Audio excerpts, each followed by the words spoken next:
ডিমটা ভাজে কিভাবে? ইলিশ মাছের ডিম আর ইলিশ মাছের লেজটা ভাজা হবে।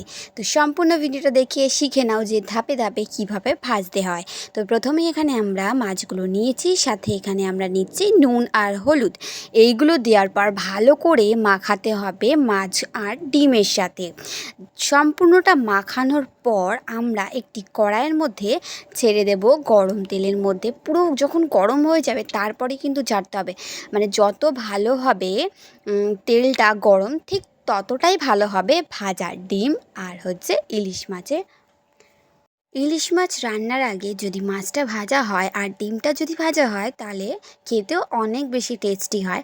আর এখানে আমরা মাছ ভাজা দিয়ে আর ডিম ভাজা দিয়েই ভাতটা খাবো, কারণ আজকে আর তরকারি রান্না করে খেতে ভালো লাগছে না। নর্মালি সবাই বলল যে আজকে ভাজাই খাবে, তাই মা এখানে ভাজাই করেছে। তো তোমরাও বাড়িতে এরকমভাবে অবশ্যই ট্রাই করবে। আর আজকের ভিডিও কেমন লাগলো আমাকে অবশ্যই জানাবে।